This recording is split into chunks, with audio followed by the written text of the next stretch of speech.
In this module, I will be talking about talk as interaction. Talk as interaction is the function of speaking. In this interaction, the most emphasis is on the participant rather than the message. The main features of talk as interaction can be summarized as follows. Number one, it has primarily a social function. Number two, it reflects a role relationship between the two or many people. Number three, it reflects speaker identity. Number four, maybe it's sort of formal or informal sort of conversation that may happen between the two people, in which we use as conversational conventions. It also reflects with the degree of politeness, in which we can employ many generic words, in which we also uses a conversational register rather than reading or written stuff. It is jointly constructed. For example, you are chatting to an adjacent passenger on the plane.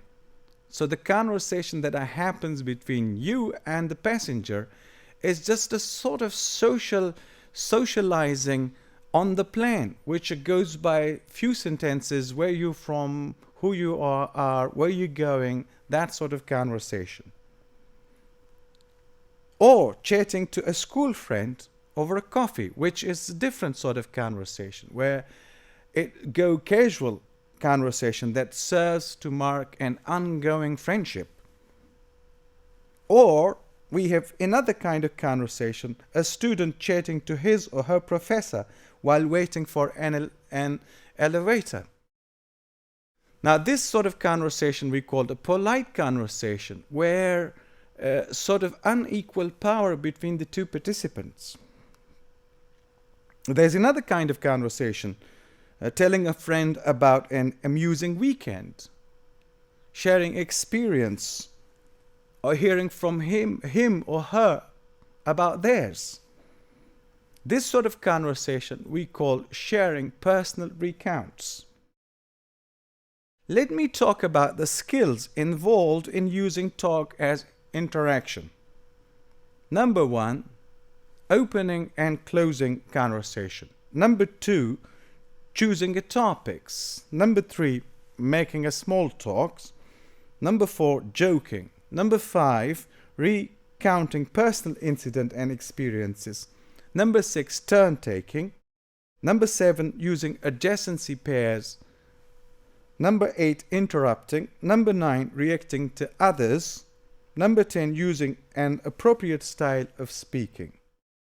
Now let me conclude that talk as interaction is the most important function in speaking.